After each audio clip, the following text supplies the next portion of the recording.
Military Broadcast Radio, the station that's giving veterans a voice. Find us on the web at mbradio.us. This entire military is one cohesive, dedicated force. And the threats to our nations, they don't sleep. They're watching our every move.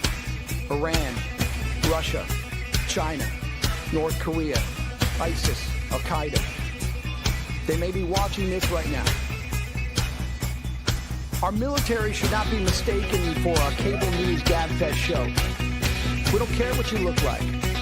We don't care who you voted for, who you worship, what you worship, who you love. It doesn't matter if your dad left you millions when he died or if you knew who your father was. We have been honed into a machine of lethal moving parts that you would be wise to avoid if you know what's good for you. We will not be intimidated. We will not back down. We've seen war. We don't want war. But if you want war with the United States of America, there's one thing I can promise you, so help me God. Someone else will raise your sons and daughters.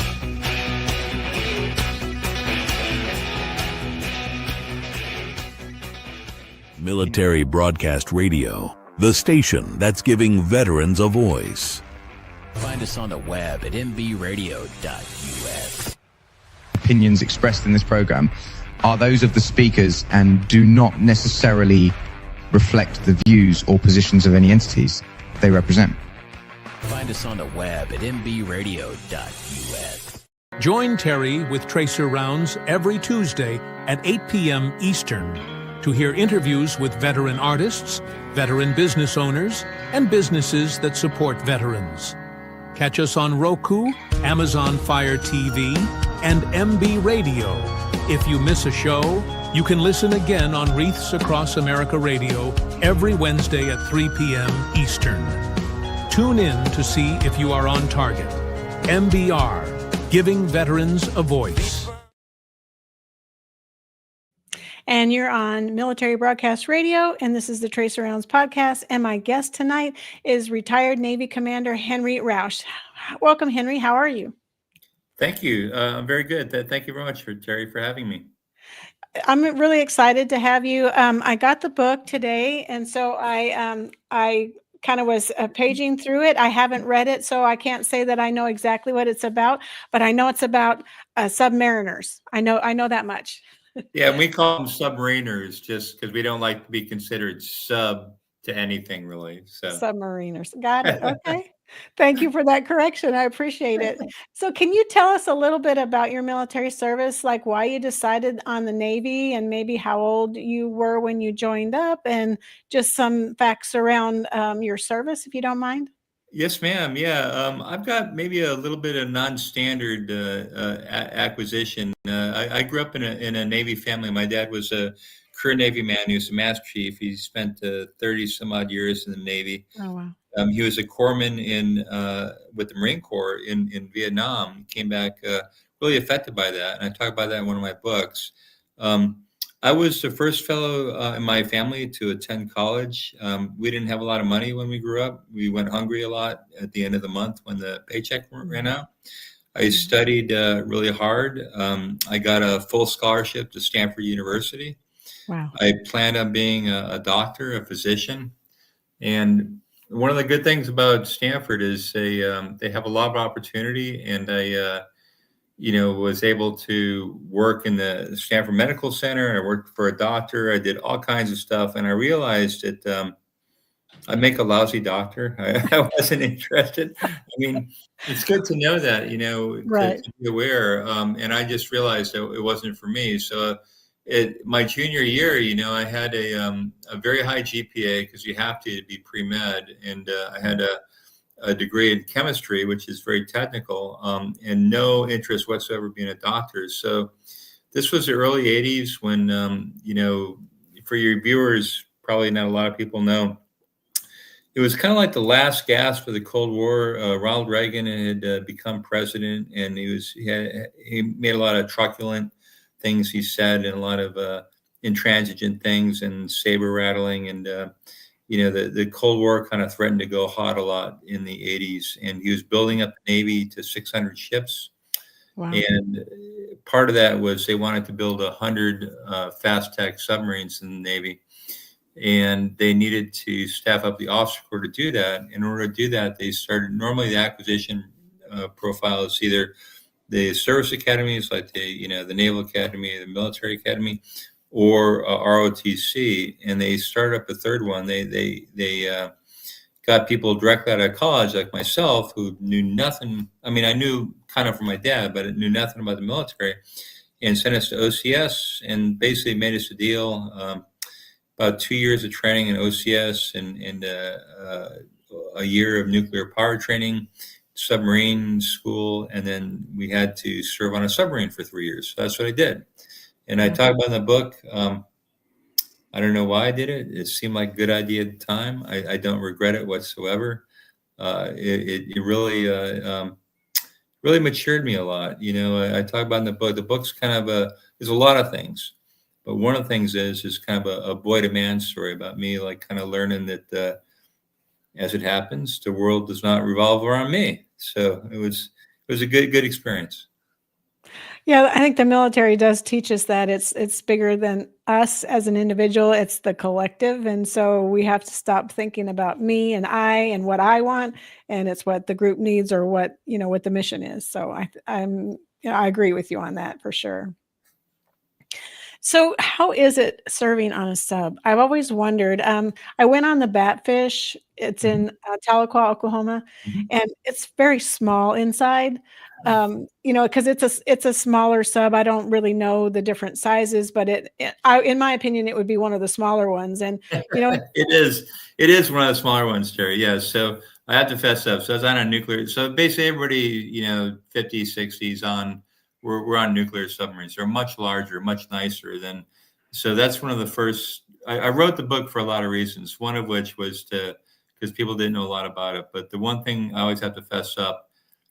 It's not Dust boat. It's not like living on a diesel boat where you don't get to shower for 80 days or whatever. Those men made a different stuff. I got to tell you, we had more room on a nuclear boat. We got we had an evaporator made 8,000 gallons of water a day. Most of that went to the drinking plant, but we got to shower every day. Very short showers, but it's really so. I have to fess up. It's nothing like the Batfish. The one you're familiar with. There was a nuclear ship in our squadron actually called the Batfish. But to answer your question, being on a submarine, I tell a lot of people, first of all, it's very much more isolating than even space travel. Everyone thinks astronauts are gone, whatever. They're not. They're not really. These astronauts go to the space station. They talk to their wives every day. They have emails. They're not isolated. They talk on ham radio. There's one Canadian astronaut who gives YouTube videos.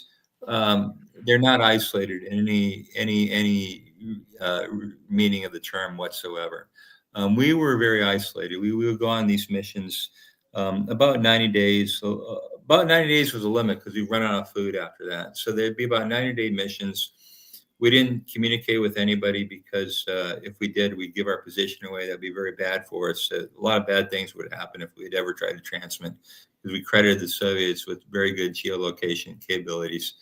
You get messages, but the physics of it is such that all our missions were above 65 degrees north in the North Atlantic, the North Pole. I went to the North Pole once. We did 2 missions in the North Atlantic, Barents Sea area. That's all above 65 degrees north. The satellites don't work up there, so there's no high-speed communications whatsoever. So we had something called VLF, very low frequency, that transmitted very low frequency and very slow data rate, about a little bit slower than you can type to get an idea. And we copy that a couple times a day. We get about a dozen pages a day. So you had no idea what was going on. I tell people it's like being in a coma. And it's very much like being in a coma because you have no contact with the outside world whatsoever. Basically, the broadcast was limited to operational traffic. And so you come back after 3 months and it's like, what is it now? It's November, right? So, imagine, going into a coma in August, and everything that's happened since August. You had no idea whatsoever. And, that affected you the rest of your life, right? Like years later, you'd be watching a movie. Yeah, I'd never seen this movie. Yeah, it came out. How did you not see it? It was big because you were in a coma then. You were gone. Right. So that's the one thing. It's extremely isolating.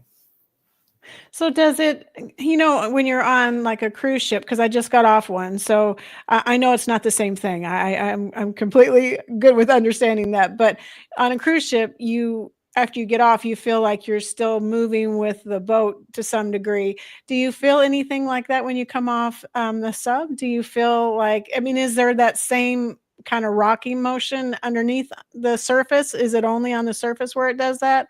I'm Actually, really you don't. not familiar. No, it's a good question. Actually, you don't, because we would travel hundreds and hundreds of feet below the surface usually, and you can't feel. You could have a full-blown storm and never know it, unless you went to PD in a storm, periscope depth. Sorry, then you would feel it rocking and rolling. But generally, no, it's steady. It's like being on a subway train. It's completely flat and steady. Now, I will say, sometimes we'd have to be on the surface for various reasons. Sometimes, like there's a whole big scheme of what's called water space management, prevention of mutual interference, where we route these blocks of water around to avoid submarines from, colliding with each other. A couple times you might not get the water submerged, so you're stuck on the surface in bad weather. And then it rocks and rolls like a pig, worse than you can imagine, much worse than that cruise ship, because the submarine has like a rounded hull, and you're going back and forth 30 degrees each time. And it's kind of sad, actually, because some people join the submarine force because they're seasick, which works out all the time, except when you're stuck on the surface, and then they're sick as a dog. Oh my goodness. So do you have problems with that? If that's the case, if you have to run at the surface, do you have is like half the crew not well and not able to function? Do you have any kind of like downtime because of that, or what happens in that situation? That actually, I'll tell you, one time on my second boat, we were stuck on the surface. We couldn't get water submerged in North Sea. And thank the Lord, the skipper brought everybody down from the bridge, because when he came up, basically, and I talk about this in the book, you have very rudimentary stuff up there on the what you would call a conning tower. We call it a sail, but it's the top part of the boat. Mm-hmm. There's like a 1-inch thick plexiglass screen that we would bolt in place. There was, like, we call it the windshield, because it was, and there was also a mast headlight that was like a 1-inch thick rolled steel. And long story short, after the storm had passed, we came back up and came on the bridge, and that 1-inch thick plexiglass had sheared completely off, and the 1-inch steel bent back to 70 degrees. So anybody up there would have been dead. Just not even pass go or collect $200. I think just spectacularly dead. But generally, submarines generally only it's very rare to be on the surface. You generally only go in when you're transiting in and out of a port. I see. Well, I was wondering about that because I don't know much about that that type of mission set. I know that the destroyers and the aircraft carriers, they all go out, they stay out, and they're more like a cruise ship in that they have stabilizers in them that helps them not rock back and forth, don't they? Yeah, I think destroymen would disagree with the idea they're on a cruise ship. It is. Honestly, obviously there's a lot of friendly rivalry between service ship sailors and submariners. We call them targets. They call us bubbleheads, I guess. There's a lot of friendly rivalry, but arguably they do have it. In terms of material comfort, I don't think I'd ever want to be on a service ship, quite honestly, because I think you are a target. But they have a night. We would go on a mission, and just to give you an idea, I told you we could stay out for 9 days till we ran out of food, but that was based on, we would load up we load up all our storage tanks. That wouldn't be enough, and then throughout the entire ship, we would load one layer of number 10 cans. That's about a foot. Then we'd load a second layer of number 10 cans of food. So we'd have about 4 inches of head space. and we walk over hunched over, halfway through the run until we ate our way down through our food.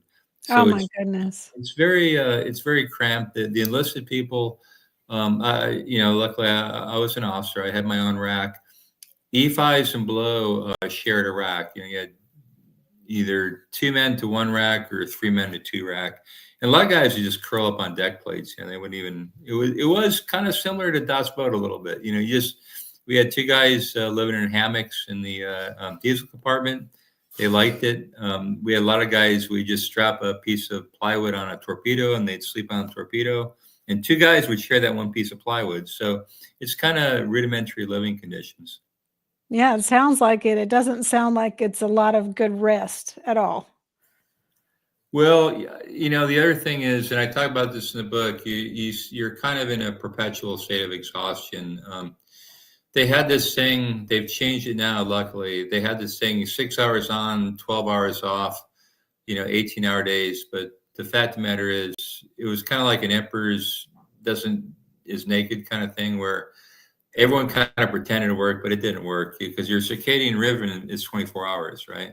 So, basically you would go like about 30 hours with no sleep, and then you get down for about 6 or 7, and you start all over again. So you're always kind of in a perpetual state of exhaustion.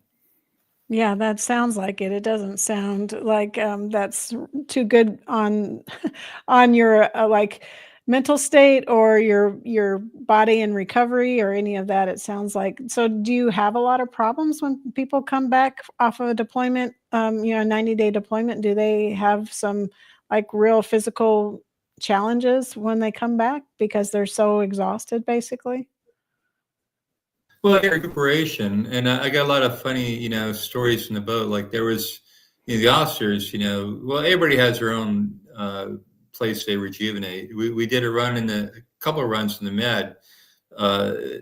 We would refit in a little fortress island, San Stefano, which is off of La Maddalena, which is off of Sardinia, off the west coast of Italy, south of Corsica, and there was a place there called the Rook House. It was leased by the Navy. And I talk about in the book. It was leased by the Navy. It was a rest and recuperation place. If you've ever seen, I don't know, Das Boat, that scene, the beginning scene, the party where everyone's going crazy? That was pretty much a Rook House, I have to admit. We had some insane parties there. It turned out the person they were leasing it from, she was an English expat.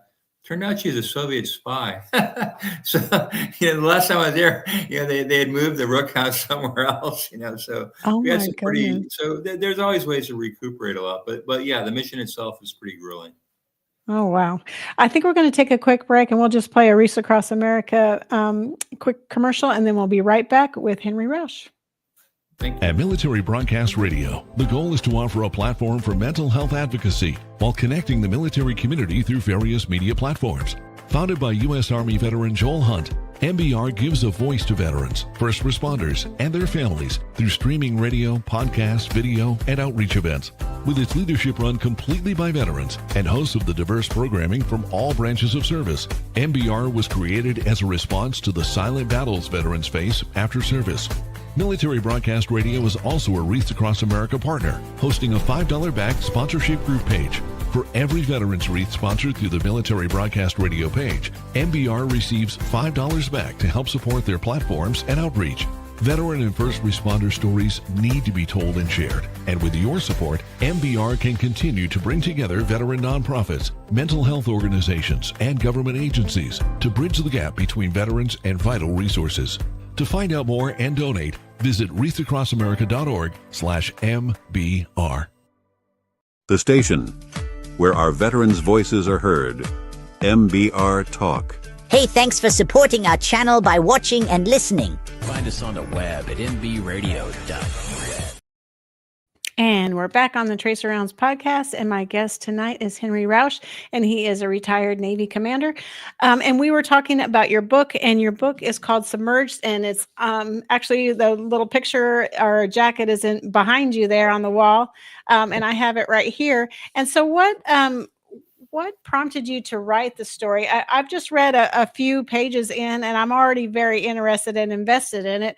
So, where did you learn to write, and why did you decide to write this story?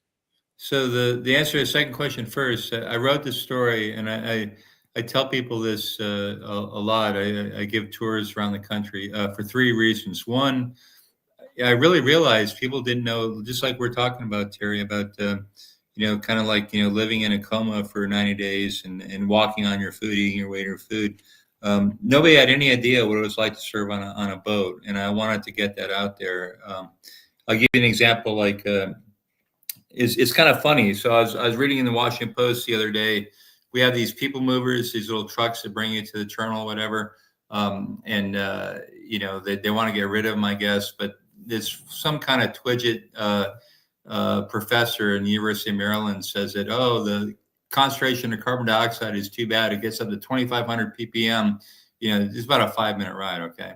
So let me tell you something. So we breathe, because of the way our atmospheric control work, we breathe between 5,000 and 7,000 parts per million, not 2,500, 5,000 and 7,000 for 90 days straight. Okay. And, didn't hurt us.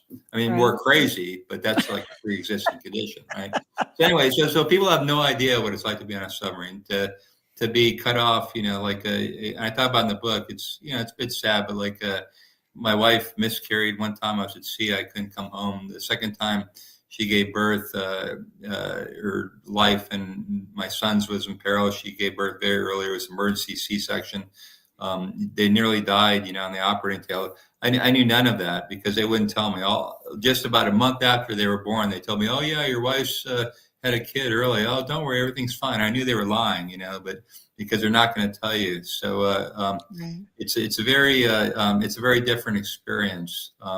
Not just for me, not making myself out to be like a victim, but for everybody. You've got a lot of people, men and women now, who are doing this. I think the people don't know. So that's one reason people don't know. Two, I kind of wanted to set it in amber because a lot of things have changed. We have different submarines now, and a lot of things have changed. We have women on submarines right now. The boats themselves are twice as big as the one I served on. Basically, the one I was on was about twice as big as when you're talking about the Badfish, the diesel boat. And now the ones we make now are twice as big as the one I was on. They're way different. They're all automated. They're computerized. Nothing. They don't really have periscopes anymore like we used to have periscopes. They don't have the same. Everything we did was very manual, and now they have all push button machines. So I wanted to set that in amber. Not that I'm the greatest writer, but there was a guy named Richard Henry Dana who went to a good college, Harvard.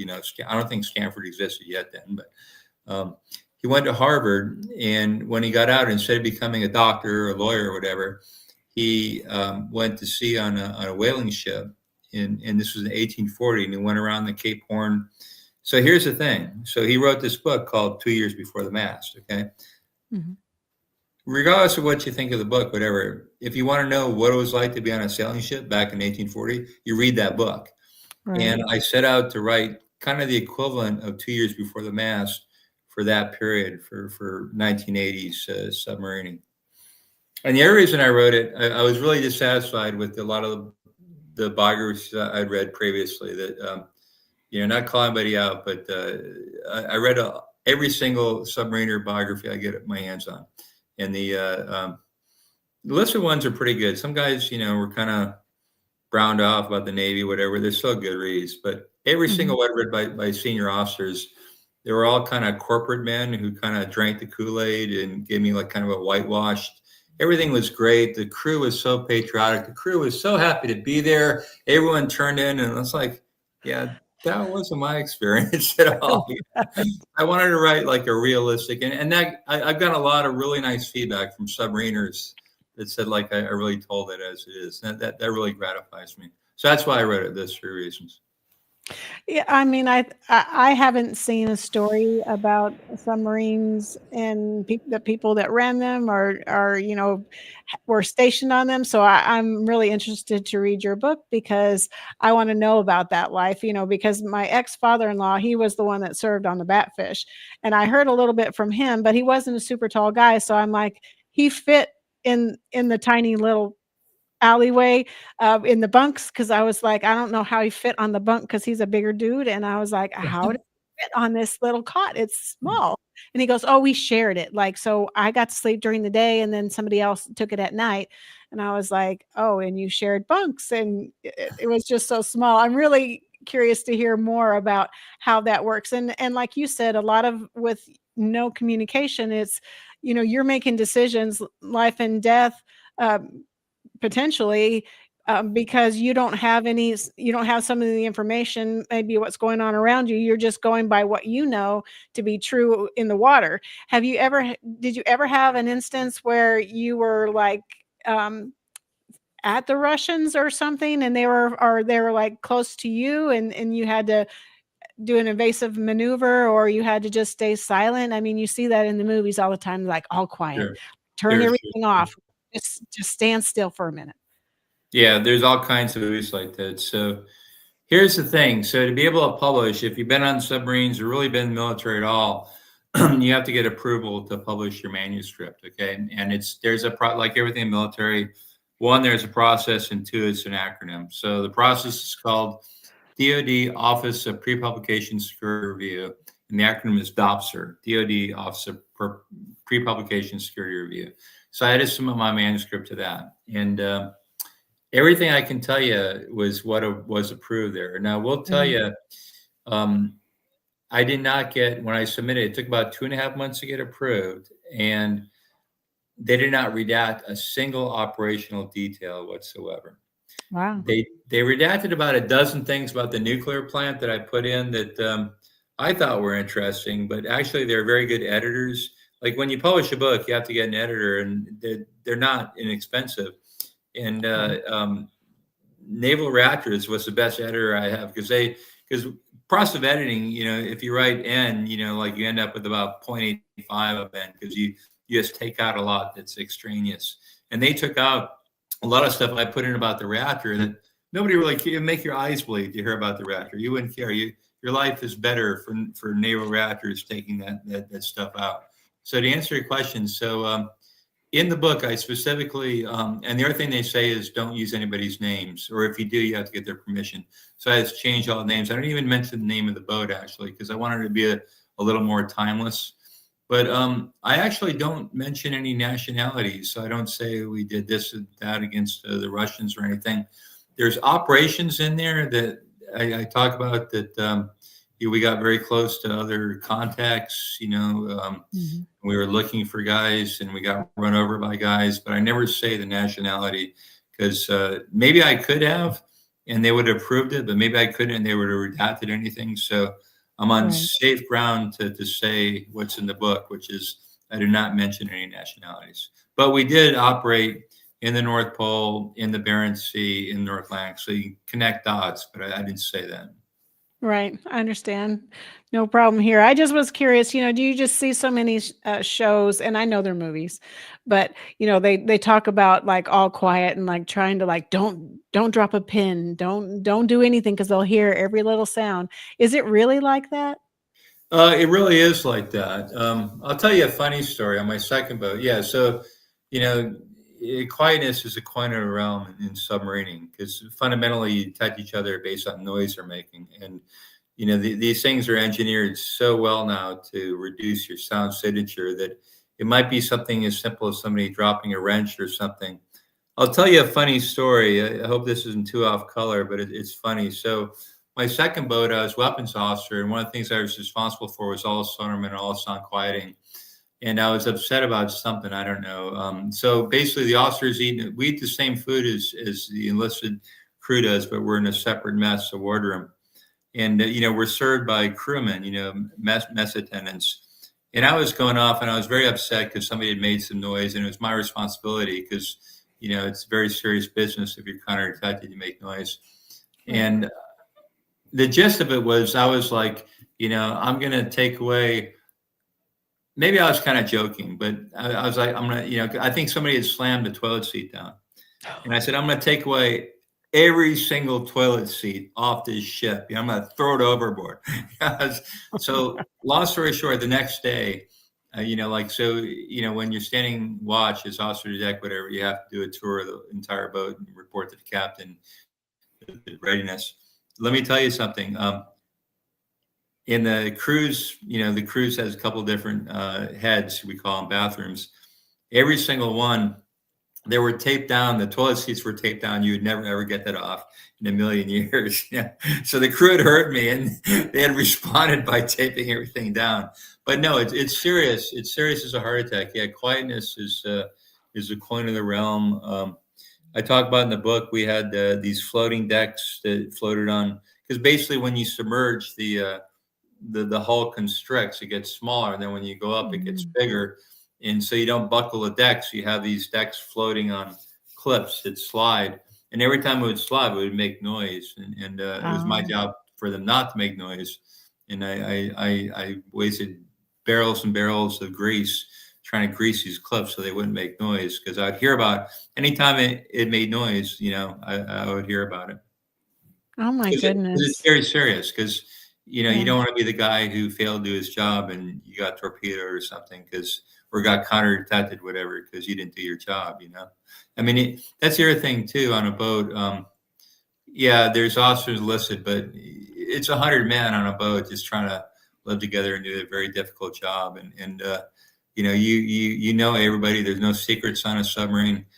You know everybody, and you are all counting on each other. There's no, everything about there. There's, if a guy is like 75% on this, that and you all trust each other and live and die by each other. I always wondered about that. And so hearing you say that, I mean, I just can't imagine having to be the one that's responsible for every noise on the vessel as you're moving through the water, or you're stationary to avoid being detected or whatever. I can't imagine trying to keep everything quiet. That's a big, huge ask and a big, huge job, I would think. And it would, they're engineered. It would give me nightmares. Well, they have engineered to, speaking of nightmares, but they're engineered to be quiet. I mean, we've got, the United States Navy is bar none, makes the quietest submarines. But then again, we do a lot of work to maintain that. And I talk about in the book, we would go down to AUTEC range, and we'd have these giant, like, hanging arrays that would listen to us. And they're a couple 100 yards apart, and we drive through at different speeds. And that's one of the first memories I remember as a junior officer, trying to drive the submarine through these, like, kicking it through the goalposts, and going slow is easy, but then we go faster and faster, and the things would just whip by you really quick. And you didn't want to be the guy that ran into one. That would be bad, right? It probably costs a lot of money. So it's very serious business. We take it very seriously, and it's not just one person's job. I mean, if, there's like 1,000 little different things. Like, you have these things are mounted on these big rubber cushions, sound mounts. Well, if you paint over that sound mount, everything in the military you paint, right? Right. That would create a sound short, and it would send the sound into the water. So you could obviate, I don't know, $100,000 worth of sound sounding by one paint job, right? So we're always looking for that. Is there a type of person that does better on a sub, do you think? Is there a type? Is there like a certain personality? Is there a certain, like, aptitude for being on a sub, would you say? Do they look for certain characteristics or certain things in your personality or in your testing that makes you a better person to be on a sub versus being on a ship or a destroyer, something like that, a carrier? Yeah, so a lot of stuff to unpack there. So for one thing, I always get asked, I can never be on a boat, I was claustrophobic. Well, if you're claustrophobic, it's all voluntary. You wouldn't volunteer anyway. So right. I think that's the first thing. It selects for people that just don't, and it's not anything to be proud of. It's just like, being colorblind or having good eyesight or anything else, the Lord gave you, right? Right. You're just not. I'm just not. I could crawl into a tiny little tube, right? You could keep me there for, 8 hours. It wouldn't bother me in the slightest. But other people, after MRI machine, would go crazy, right? So Right. that's one thing. The other thing is, as far as the temperament, you are very close to each other, and if you don't have that capability to begin with, you develop it, or maybe seek other places to do. But you have to be able to get along with people, not love them, not be your best buds, but get along with everybody at some level. The other thing too, probably I don't think we have the luxury. It's the standards to become a submariner are really for submarine officers, not to make a big thing of it, it's probably one level below becoming an astronaut. I'm sure pilots think they're kind of elite in a certain way, and that might be true in some levels, but every single submarine officer has to go back to Washington, D.C. and take a battery of tests, and then be interviewed with the Director of Naval Reactors, who is, well, I just missed Rickover. I had McKee in my time, but now I'm not sure who the Director of Naval Reactor is, but every single one, and that's a extremely high bar to pass. I'll give you an idea of how hard it is. I taught at UCLA between my two boats, and I had people volunteer send back. I sent back about 24. One out of that 24 was approved to be a submariner. Oh, wow. So, and that's the other thing I want to bring up here. I always thought, 100 men on a boat, whatever. Now we have women, and I was talking to somebody else about this. The demographics are such, we cannot afford not to have women, because the standards are so high. I'm not sure we can get enough men to staff up the submarine fleet we need. We need every person that can qualify, because very few people can qualify to be a submariner. So that's probably the biggest thing. And I'm not aware. You'd have to ask somebody else, maybe a psychologist or somebody associated with the problem. I'm not aware of any specific kind of screening that was done.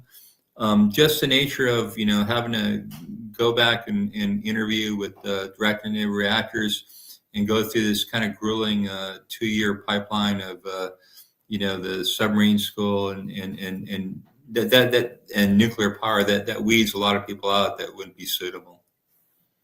Yeah, that's a long commitment, 2 years to get trained up to do your job. I mean, most people get training 3-4 months and they're ready to hit the job market, hit what they're supposed to be doing. But with, being on a sub and doing that schooling, 2 years is a huge commitment to really learn what you need to do and to be ready for your position. So that would take some perseverance. Yeah, so to give you an idea, like you've probably flown, if you're in the military, you've probably flown to San Diego, right? Next time you're flying to San Diego, and I talk about this in the book, when you're landing, you look up, there's North Island there. It's got those carriers around North Island, and there's Point Loma has the submarines. Let's say you see like half a dozen submarines out there and say 3 carriers tied up in North Island. You are looking at 12 nuclear reactors, all within 2 miles of downtown San Diego. Wow. 12 nuclear reactors within 2 miles. How is that possible?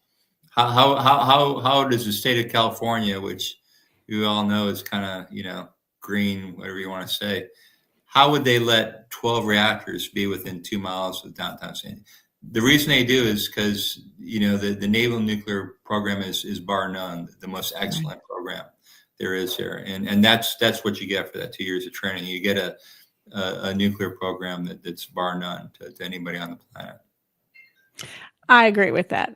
I do. Our Navy is the best. I definitely agree. I couldn't be on a ship or a sub. I don't think that I'm a ground pounder. And I think because I got off the cruise, I was like, yeah, so probably the land is where I need to be. I think I joined the right service. I think the Army was my calling. Oh, well, my hat's off to you. I mean, tell you the truth, Terry, being in the Army seems like camping with guns to me. I mean, camping is good for like a weekend. I don't think I want to do that any longer than that. But then add the guns, it's like, oh my God. So my hat's off to you. Well, mine's off to you, definitely. We're going to take another quick break, and then we'll be right back with Henry Rausch. Here we go with Joe Muse.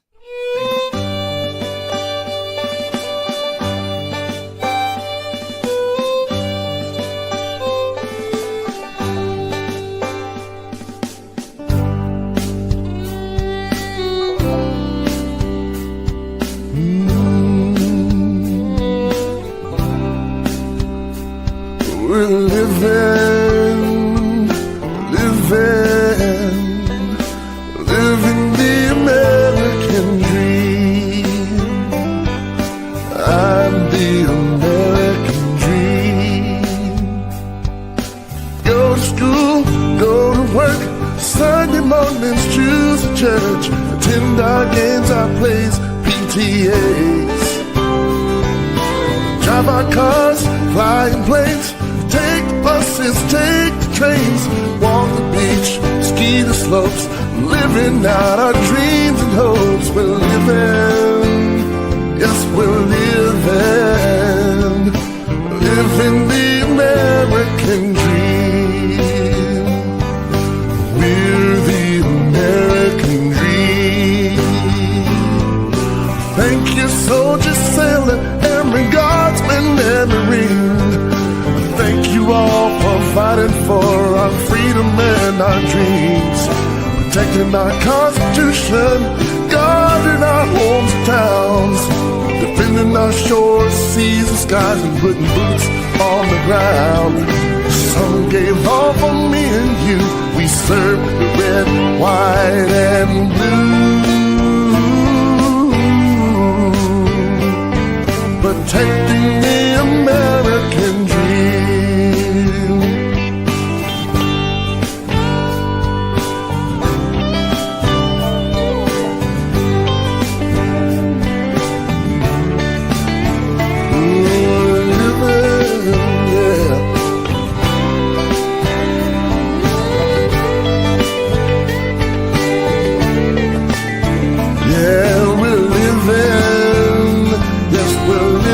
Thanks to you, living the American dream. We're the American dream.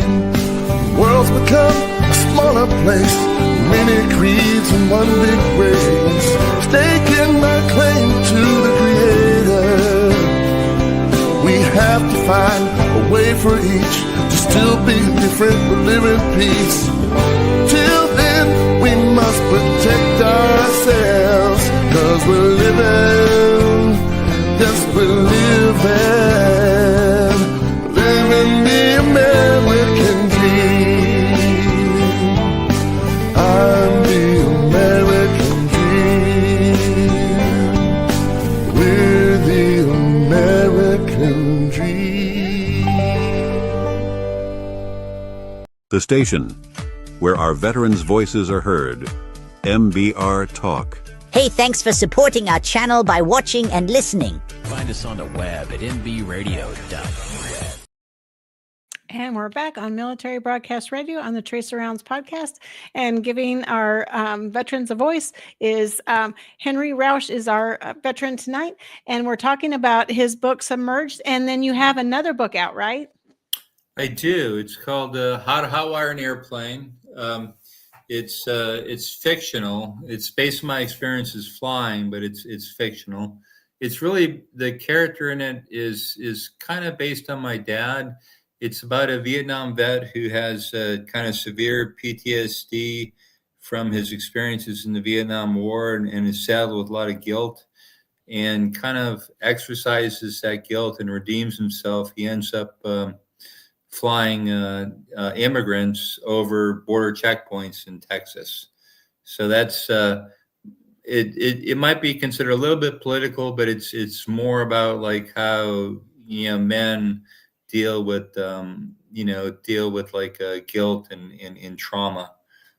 So it's like I said, my dad was he was 30 years something Navy vet. He was a corpsman, which is basically like a medic with the Marine Corps in Vietnam from 65 to 67. And he came back and he was, your basic, like real solid fellow up to the point, about my age actually. And then he started really, really breaking down. And if he thought about anything that had happened, and I realized like everything had been bottled up for him in 30 years, and then it just kind of all released at once. And so I kind of wrote it about that, about like how somebody, deals with that. Like, I'm not sure flying immigrants over border checkpoints is the best way to deal with it, but that's what he does in the movie, in the book. Right. Or it could be a movie, right? I hope so. Netflix, if you're watching this, it'd be a great movie. I'll tell you, you'll never, I'm trying to get into this writing business. I'm writing my third book right now. there are a lot of very common, it's always werewolves and 14-year-olds, and they have a hot vampire or something. I don't know. This is very different than that. Right. Aren't you a pilot too? I am. I've got about 4,000 hours as pilot in command. I bought a plane right after I got out of the active service, and I don't think it's a coincidence. I think that was kind of the only thing that would kind of suffice for driving submarines. They're very similar in a lot of regards, one of which is, you can't be one of these people, oh, I thought I did this, I thought I latched that, whatever. You have to, there's no, oh, I thought that. You're dead. You're just dead 1,000 times over. If it demands absolute attention to detail, and I kind of enjoy that. So yeah, I am. I've flown a lot. I used to fly for rescue. I don't do it anymore. Used to fly for a rescue outfit, Paws and Paws. We'd fly dogs, from kill shelters to people who are adopting them. But it's a lot of fun. Yeah. So do you just fly for fun now, or do you fly like any kind of like charter of any kind or something like that? Or is it just all fun? Just for fun. Yeah. I mean, sometimes I use it like for business purposes, but yeah, just private. Yeah. Not professional or anything like that. Yeah. And so you probably have something maybe the size of a Cessna. Yeah, it's a Piper. Like there's no thing like friends don't let friends fly Cessnas. It's a joke, but yeah, it's a Piper. It's a Piper PA-38, but it's same size. Yeah, it's a low wing thing. So those planes, they tend to kind of rock like a boat does when there's a lot of turbulence. And so those could make people kind of like not feel so good as well if they're not steady with motion and rocking and all that. So do you find that people that you take up in the plane, some of them go, oh my goodness, I wasn't expecting an amusement ride. I was just expecting a plane ride. No, I got to admit, I've had a couple of people throw up in my plane, yeah, which is a pain because you got to wash it out. But yeah, and I don't think it's anything. I said this earlier. I don't think it's anything to be proud of. It's Lord gave you the ability to deal with motion sickness or not. So it's nothing to be. I don't get motions. It's nothing to be proud of. But I don't. I can get rocked around like a big dog. But yeah, I've had a couple of people throw up in that plane. Yeah, because you did get rocked around a good deal when there's turbulence. Absolutely. It's a lot more than being on like a airline or something like that. Yeah, definitely. My uncle is also a amateur pilot, and he took me up, and I didn't have problems with it, but I could definitely tell I was in a smaller aircraft, and it kind of did the rocking thing because the winds were kind of, I don't know how many knots they were blowing, but it was a little rocky and a little rough. And I was like, oh goodness. And I was like, I'm glad that I'm able to handle this, but I can just imagine somebody that's not good with that kind of motion, not doing so well in that environment. So what are you said, what are you writing next? You said you're writing another book, and it's going to be about what? Yeah, I am. So the working title, well, I like to call it Google Maps Handicap, but I don't think I can because lawyerly stuff. So I'm going to make up a name for Google. But basically, it's about two lunkheads that invent this app. Like, like when you use Google Maps and it tells you you're going wherever, I don't know, pizza place, whatever, it tells you when you get there, right? Right. So that's basically your handicap is what I'm saying. So it's a racing app where people try to beat their handicap and beat their time. And it kind of becomes kind of like a Fight Club for soccer moms because everyone can do it. And all of a sudden the whole nation is doing this app and racing, and it gets involved with crypto and credit default swaps. And before you know it, there's going to be a big race that's going to destroy the world economy. So the United States has to turn off all the GPS satellites. So that's the story. Oh man, that sounds pretty involved. I can't wait to read it. Well, one thing while I was thinking about it, you said, was it your grandfather or your father was on Badfish? It was my ex-father-in-law. He was in the Navy and he served on the Batfish, and he lives in Oklahoma, and the Batfish is in Tahlequah, Oklahoma. Mhm. And so it's dry docked, and it's a museum where you can walk through it. So I decided, well, why not go? Because, he served on it and I could kind of see maybe something, like kind of maybe understand what he did in service. And I was like, man, this is small. Like, I don't know how tall guys do in this environment. Well, I'll tell you what he did. So the Batfish was one of the submarines that served in World War II. It was a diesel boat that brought the fight to the Japanese. I talk about this in my book, in Submerged. The submarine force comprised 2% of the U.S. Navy. It sank 55% of the Japanese shipping sank in World War II. So 2% of the Navy sank 55% of the shipping. And they paid a horrible price for that. The submarine force was the number one force, not in total numbers, but in percentage of fatalities. So that just shows it, men like your father-in-law and the men that served with them on ships like the Batfish. We just owe a tremendous debt to, they had the highest mortality, higher than any other planes, whatever. When, they only, what is that? 78% came back from those missions.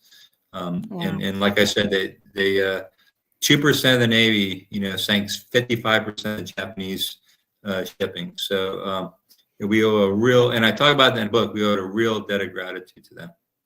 Yeah, definitely. I had no idea. I mean, that's impressive. That's why I wrote the book. Like I told you, people don't understand, and I wanted to put that out there and put that out in the book, and I think we're in a similar situation now. Admiral Nimitz, after Pearl Harbor, he said that submarines were the only force he had to take the fight to the enemy after Pearl Harbor when they're trying to rebuild the fleet.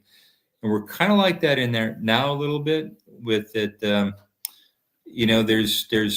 China has these hypersonic missiles that will, just take out a carrier like nobody's business. There's no real way to defend against something going, Mach 6 or 7. And so all the service ships have to stay away about, the longest range we credit now is 1,200 miles right around Guam. They can't, in a shooting war, they couldn't go west of that line without being subject to these hypersonic missiles. And the only thing we have in the nation that can take the fight to the enemy are submarines. And so we're kind of back in that position after Pearl Harbor, where submarines are the only, and so I bring the discussion full around. It's men and women serving, but it's not a whole lot. Any given time in the pack, you might have 7 or 8 submarines on station. That's it. That's the thin line, protecting us right now. We got about 50 altogether. It kind of varies depending on what's getting decommissioned or commissioned. But of those 50, 20 are in the pack, 30 are in the land. Of that 20, about maybe 8 are on station at a given time. You got 150 men and women on board a boat, right? So you're talking, 8 times 150, maybe 1,000, 1,200 people are defending us, and they're on the line right there. I mean, we owe the people like your ex-father-in-law a debt of gratitude, and we owe those men and women right now on those boats a real debt of gratitude.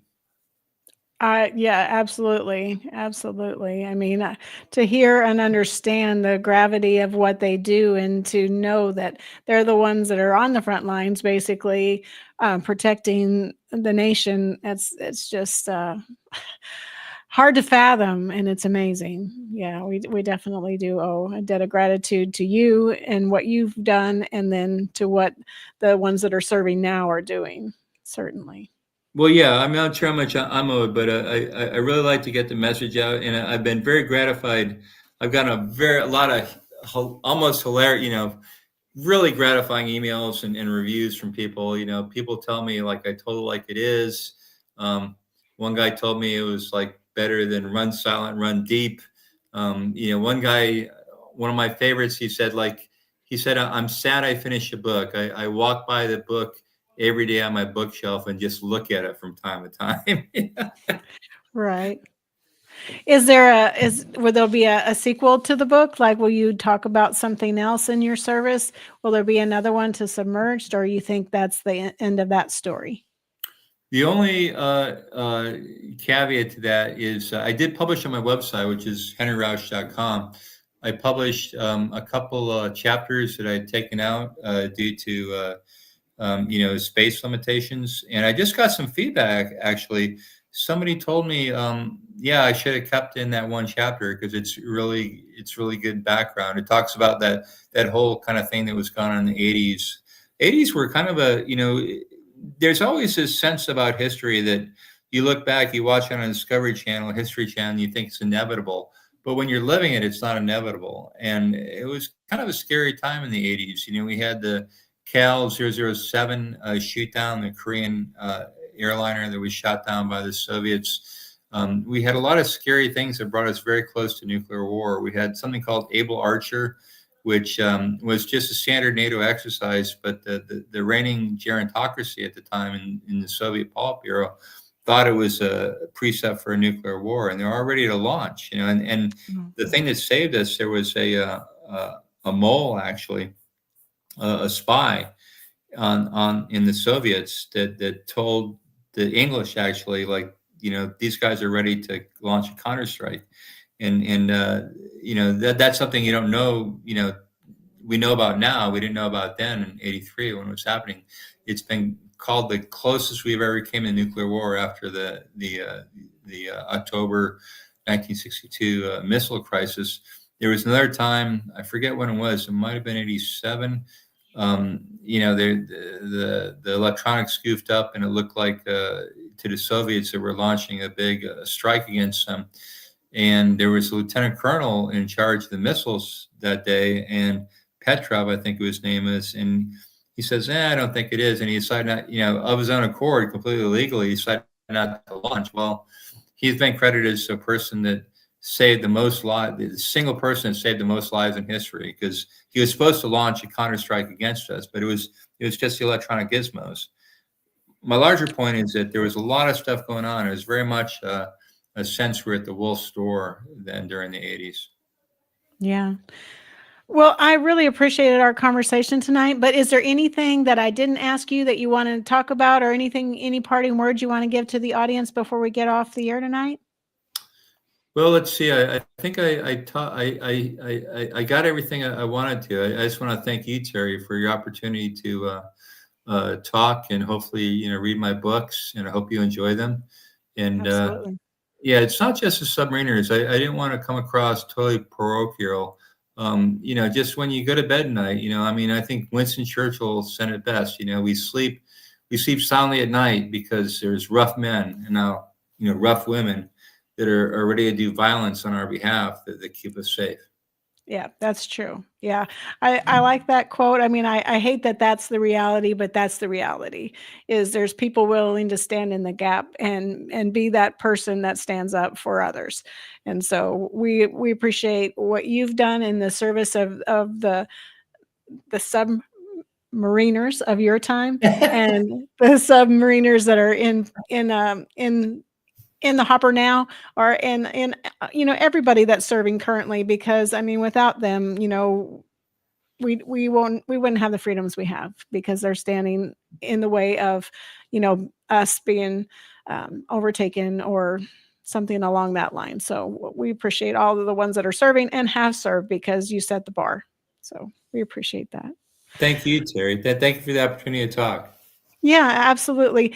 So this was Henry Rausch, and his book is Submerged. So get that today. You can order it on Amazon. I put the link up, and if anybody needs a link, let me know. But I really appreciate the conversation, and I thank you so much for coming on tonight. Thank you. Bye-bye. Thank you. This is Trace Around signing off. Justice Jackson, they captured Herman Goring alive. Tell me about him. He's the face of the Nazis. I'm going to put Goring on trial. I will escape the hangman's noose. Very sure of yourself. No man has ever beaten me. Goring has to fall. You don't just have to win, you have to be flawless. You're walking into a trap. Knowing what we know now, would you still follow Adolf Hitler? Nuremberg, Rated PG-13. Now playing only in theaters. Ladies and gentlemen, thank you for tuning in to Military Broadcast Radio. As we wrap up today's show, we want to remind you that the podcast of today's episode will be available right after we go off the air. So if you missed any part of the show or want to listen again, be sure to check it out. And remember, we're here to support and honor our veterans. Your stories and experiences matter, and we are committed to giving you a platform to share them. That's right. We're here to give our veterans a voice. So don't forget to catch the podcast and stay connected with us. Giving our veterans a voice.